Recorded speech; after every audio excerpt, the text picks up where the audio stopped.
taking away from the poorest, the most vulnerable children in our United States.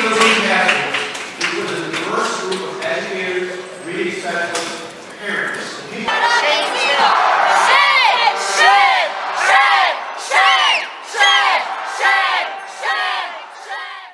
Most states gained jobs last year, but under Governor Walker, Wisconsin lost more jobs than any other state. Dead last. Walker raised taxes on working families, slashed funding to train workers, and gave the big corporations billions in tax breaks. The corporations took the money, but didn't create the jobs. We're Wisconsin. If we're dead last in the country, something is wrong. Scott Walker's policies aren't working.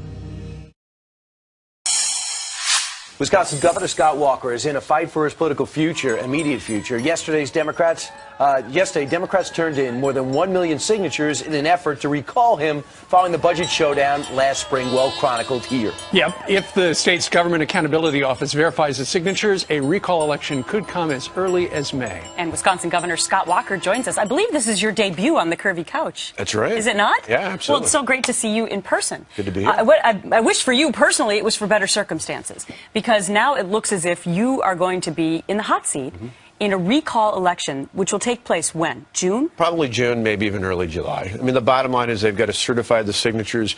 There's plenty of examples of people who signed multiple times. But in the end, as I predicted about 4 or 5 months ago, I said there'll be a recall election. We anticipated this. And in the end, we earned the trust of the majority of people in the state of Wisconsin in November of 2010. It's our chance to earn that trust again. But what you did is you went in and said, I can't balance the budget without reeling in the unions. And you said, we're going to get rid of collective bargaining rights, and we're going to do it right away. And you did it, you passed it, and your program's in place. But a lot of people are upset. Wisconsin's best days are yet to come. Walker is running television ads like this one urging people to say no to the recall. The bottom line is there are going to be some people out there who want to reverse the course of the last election.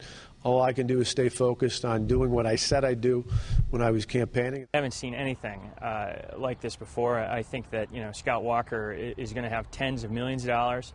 We're going to do our best to raise as much money as we can.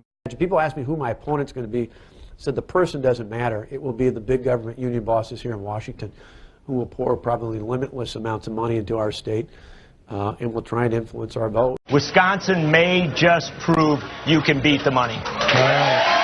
Ruth Conniff, John Nichols, great to have you with us tonight. We're going to have a long night. Every indication this is going to go down to the wire. Rachel? Absolutely. NBC News correspondent Ron Allen at Governor Walker's headquarters. Ron, keep us apprised as this what looks to be a very long night. Polls in Wisconsin and the governor's recall race have been closed for just under an hour. Up until this point, NBC News has been characterizing the race as too close to call, but NBC News is now prepared to change its projection. NBC News is projecting that Governor Scott Walker of Wisconsin has survived the recall challenge. Democrats like to say Mayor Barrett didn't stand a chance against Governor Walker's money. His $30 million war chest dwarfed Barrett's $4 million, thanks to a 25-year-old Wisconsin law that allows office holders facing a recall to raise unlimited funds. Houston home builder Bob Perry and Las Vegas casino mogul Sheldon Adelson, who've given millions to super PACs, each gave Walker $250,000. Wisconsin billionaire Diane Hendricks gave him $500,000. But money from outside groups helped both candidates. Democratic groups spent $15 million on ads and get-out-the-vote efforts. $8 million of that came from unions, $4 of it from the Government Workers Union. And of the $18 million Republican groups spent, $9 of it came from the Republican Governors Association, $3 million from Americans for Prosperity, a group backed by the billionaire brothers Charles and David Koch. You have to have a ground game that matches the left, door to door, neighborhood to neighborhood. Tim Phillips runs Americans for Prosperity. Beyond paying for ads, his group sent 75 staffers into Wisconsin to knock on doors. They're now going back to states like Florida and Ohio and Michigan and Colorado, and they're going to keep doing the same grassroots work, educating folks.